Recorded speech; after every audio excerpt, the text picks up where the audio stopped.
Last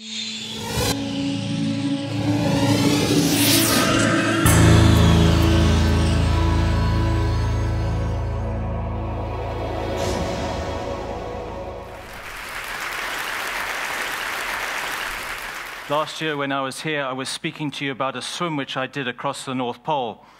And while that swim took place 3 years ago, I can remember it as if it was yesterday.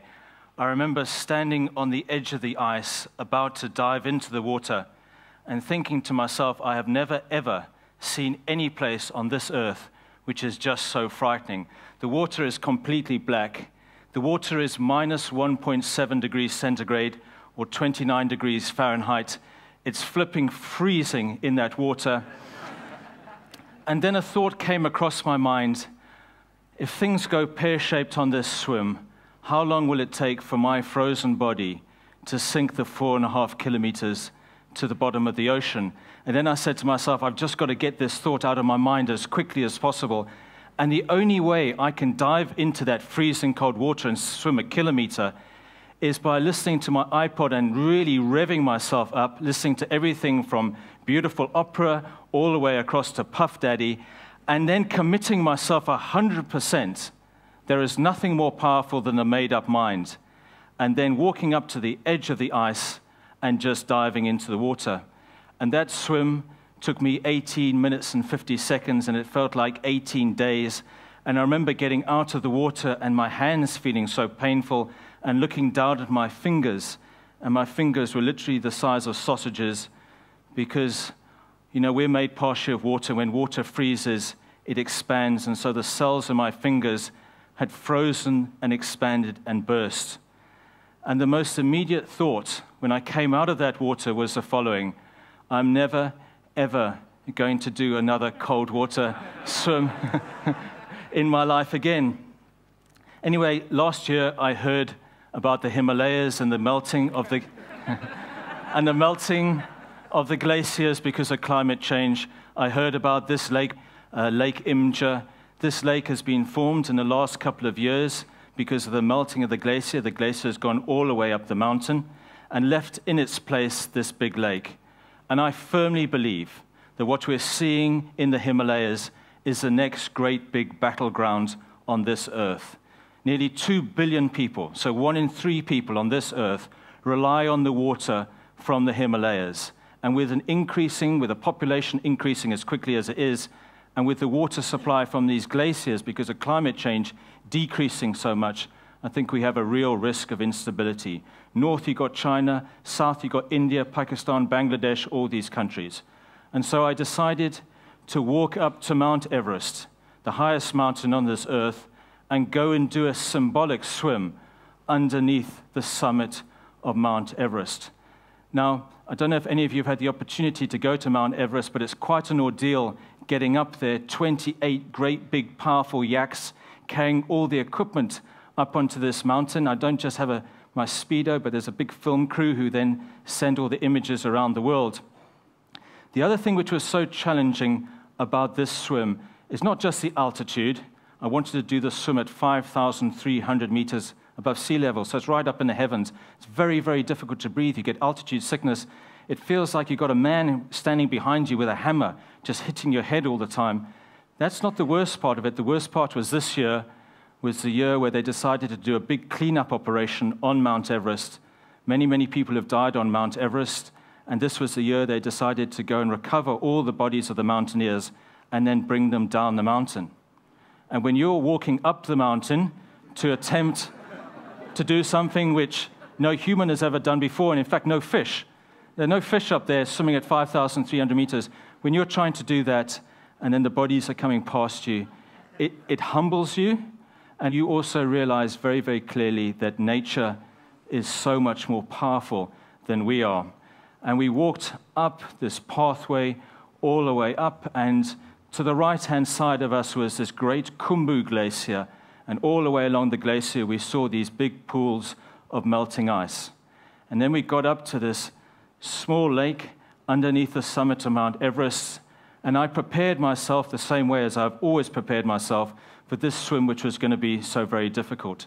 I put on my iPod, I listened to some music, I got myself as aggressive as possible, but controlled aggression, and then I hurled myself into that water. I swam as quickly as I could for the first 100 meters, and then I realized very, very quickly I had a huge problem on my hands. I could barely breathe. I was gasping for air. I then began to choke, and then it quickly led to me vomiting in the water, and it all happened so quickly. I don't know how it happened, but I went underwater, and luckily the water was quite shallow, and I was able to push myself off the bottom of the lake and get up and then take another gasp of air, and then I said, carry on, carry on, carry on. I carried on for another 5 or 6 strokes, and then I had nothing in my body, and I went down to the bottom of the lake. And I don't know where I got it from, but I was able to somehow pull myself up and as quickly as possible get to the side of the lake. I've heard it said that drowning is the most peaceful death that you can have. I have never, ever heard such utter bollocks. It is the most frightening and panicky feeling that you can have. I got myself to the side of the lake, my crew grabbed me, and then we walked as quickly as we could down over the rubble, down to our camp. And there we sat down and we did a debrief about what had gone wrong there on Mount Everest. And my team just gave it to me straight. They said, Lewis, you need to have a radical tactical shift if you want to do this swim. Every single thing which you have learned in the past 23 years of swimming, you must forget. Every single thing which you learned when you were serving in the British Army about speed and aggression, you put that to one side. We want you to walk up the hill in another 2 days' time, take some time to rest and think about things. We want you to walk up the mountain in 2 days' time, and instead of swimming fast, swim as slowly as possible. Instead of swimming crawl, swim breaststroke. And remember, never ever swim with aggression. This is the time to swim with real humility. And so we walked back up to the mountain 2 days later, and I stood there on the edge of the lake, and I looked up at Mt Everest, and she is one of the most beautiful mountains on the earth, and I said to myself, just do this slowly, and I swam across the lake, and I can't begin to tell you how good I felt when I came to the other side. But I learned 2 very, very important lessons there on Mount Everest, and I thank my team of Sherpas who taught me this. The first one is that just because something has worked in the past so well doesn't mean it's going to work in the future. And similarly, now, before I do anything, I ask myself, what type of mindset do I require to successfully complete a task? And taking that into the world of climate change, which is frankly the Mount Everest of all problems, just because we've lived the way we have lived for so long, just because we have consumed the way we have for so long, and populated the earth the way we have for so long, doesn't mean that we can carry on the way we are carrying on. The warning signs are all there. When I was born, the world's population was 3.5 billion people. We're now 6.8 billion people, and we're expected to be 9 billion people by 2050. And then the second lesson, the radical tactical shift. And I've come here to ask you today, what radical tactical shift can you take in your relationship to the environment, which will ensure that our children and our grandchildren live in a safe world, in a secure world, and most importantly, in a sustainable world?